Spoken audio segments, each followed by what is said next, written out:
Hi guys, Foxtrot here. Today I bring big news for 777 fans and of course users of the FTSIM 777-300. Firstly, FTSIM has updated their aircraft to version 1.4, which includes huge model overhauls. More importantly though, the mod that makes the FTSIM aircraft usable in the sim as well as being able to be used with FTSIM is being worked on again and has been re-released to work with the 1.4 update of the 777-300. You'll know I've made videos before about FTSIM and the 777-300 that they released. This video is a look at the new features and the updated mod. FTSIM has had a bad rep in the past, but there will be no politics in this video. We're here to look at the plane, so let's get to it.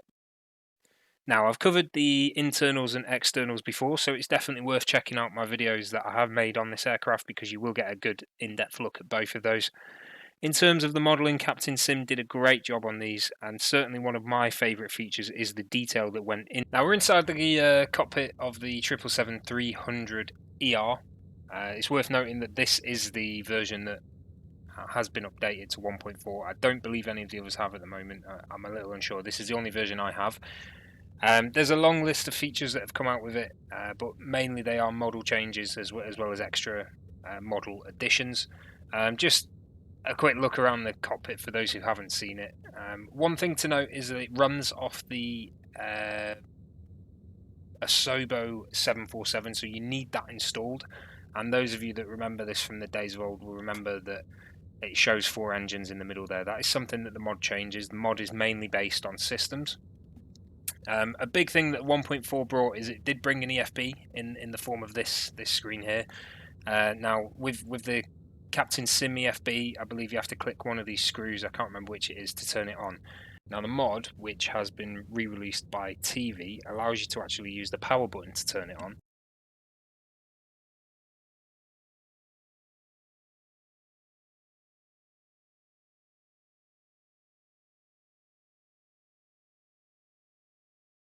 EFB wise, this isn't really an electronic flight bag. What it is it gives you access to the external animations, as you can read there. Basically what you see is what it does. Now one thing that's really got me for inside is that there's a couple of extra features inside the actual cockpit as well. First of all being the charts on here. Now you can get a chart on the yoke here. What I'm not sure about is whether you can put your own image file in there to give you your own chart, so that would be something that's handy with Navigraph if you can do that. However, I'm not 100% on that, so don't quote me. You can do that on other aircraft, so that would be good if you could do it with this one. Also in the cockpit here, we've got access to tray tables, coffee cups, which come with filled coffee as well. And these all seem pretty medial. However, when I get to the windows, hopefully you'll be impressed like I was. You can open the windows. You can just about pop your head outside, and that is also visible from the outside as well. That is a really nice little bit of modelling there. There's not many aircraft in the sim that you can do that on, so it's nice to see that on there. And that's about it for the extras on the internals. Now, if you've not seen it before, you can have window shades on the aircraft as well. A lot did go into the modelling, that's for sure. And also the cabin is well detailed as well. You can even open a window with a window shade on it like that, you see.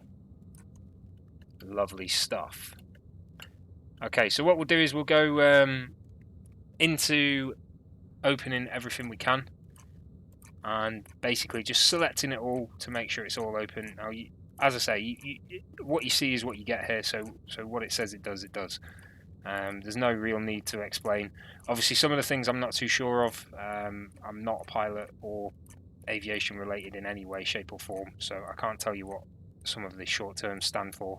No idea what the EE door is, but we'll see it out there in a second.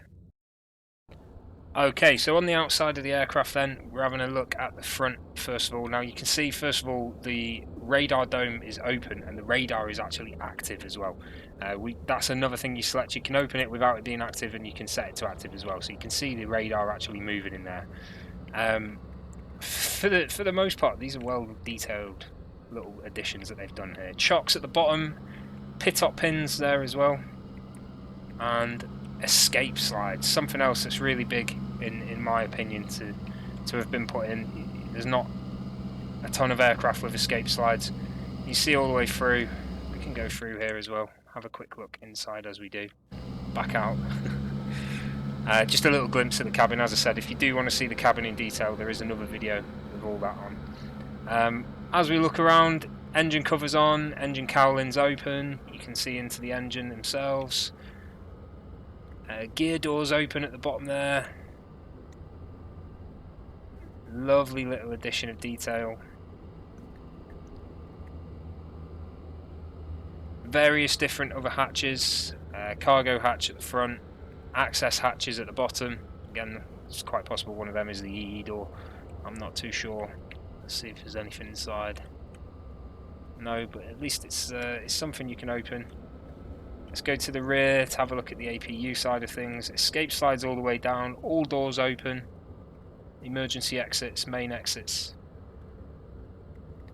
APU then. Got the APU door open there, intake, and the access door at the back. You can actually see the APU in there as well. Looks good. It is just a 2D image, but it's the first time I've seen an APU in the sim. And an access door at the back there. And then more with the cargo doors as well. Now we've also got the little rat as well down here. I don't know what that stands for. It's something or other. I'm guessing it's to do with electricity, a generator of some sort. But there you go. You can see it's really well detailed. It is a well detailed aircraft, and you know, the price point you're looking at $24 at the moment. There are times you can pick it up cheaper. For the money you're paying, you're getting a lot of aircraft here, a lot of work. Now, as I say, the systems were built around the 747, including the sounds, but that's where the mod comes in. The mod makes this aircraft its own thing, and it really does bring it to life as a 777 in terms of flight systems, handling, and various other options for the screens, the FMC. You know, it gives you that option to really make this a simmable aircraft. Now, that's not being said that should be the way. You know, it shouldn't be that you pay for something and then a freeware developer has to come in and release a mod to fix what was broken. And that's not necessarily the case anymore. It definitely used to be, but this aircraft is usable without the mod. Absolutely, it's a lot of fun for those who don't take their simming too seriously. It looks great and it flies okay, but with the mod you really up the systems. So that's a little look at the externals there. What's been added in 1.4 is mainly what you see here. This extra modelling and access doors, escape slides, all of that good stuff. Now we'll go back to the original mod released by Master Rob, because that's what this is. It's re-released with a few extra features in there as well. So Master Rob sort of is the architect of the original mod, which basically fixed this aircraft when it was in a state that was unusable by anyone who had any sort of serious inkling to simming at all. So we thank Master Rob for that. He was then taken over, well, not taken over, taken under the wing, I suppose, by WorldlinerRS, who adopted the mod, which then all became part of Horizon Sim. The guy who re-released the mod, who re-released Master Rob's mod, is Teevee. That's on flightsim.to, and with input there from Mike 777 as well. But they all, at the moment, they all sort of come under Horizon Sim, because Teevee has also joined Horizon Sim.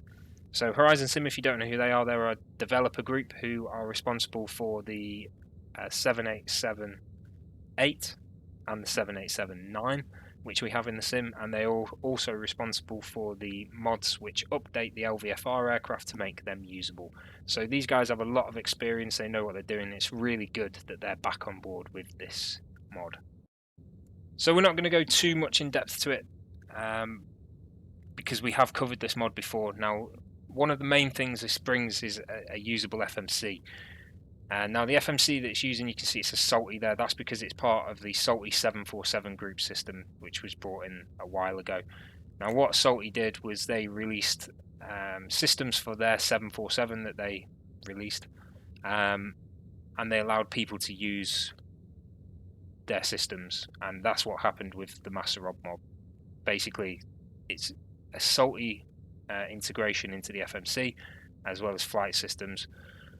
And the main thing for me that this does is it brings SimBrief integration as well as various other systems changes which allow a lot more realistic data input into the FMC itself and allow you to simulate using this aircraft a lot better.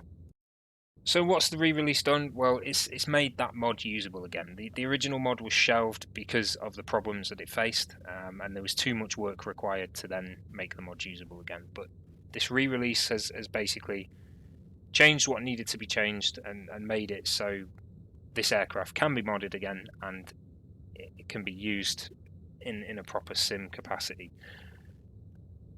It also changed the FB power button, as I said, on here, so you can turn that on and off with a correct button rather than a screw, which is nice. It's brought us a more realistic de-icing function and EICAS feedback, door open warnings, fuel off warnings, and fix the windshield wipers as well. There were a bunch of issues with the Captain Sim aircraft recently, so this has done a lot to sort of help that out. There's a long list of features that are coming soon as well.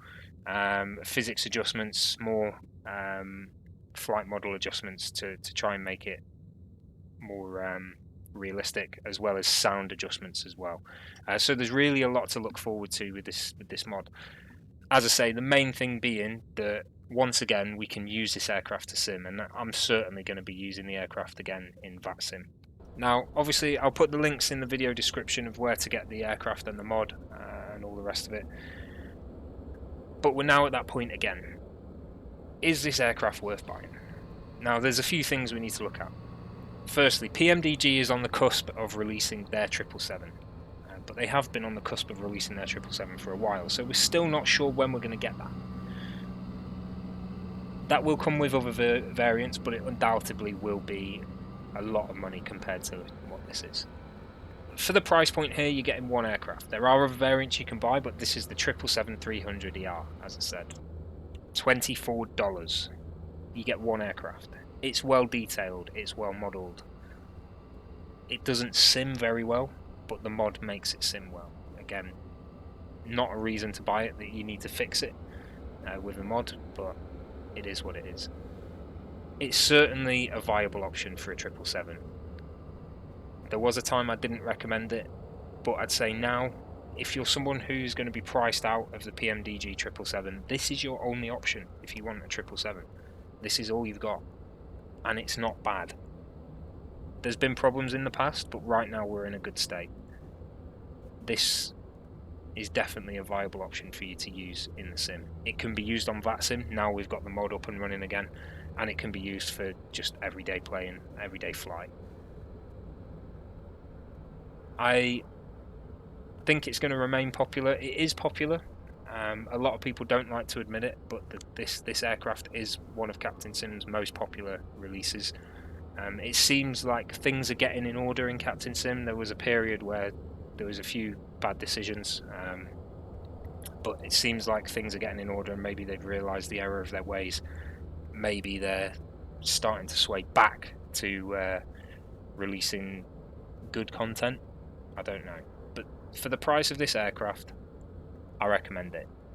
Now, if you're determined to wait for the PMDG 777, wait for the PMDG 777. You know, you're not gonna convince yourself any otherwise by getting this aircraft that PMDG isn't better quality. You know, because it will be undoubtedly.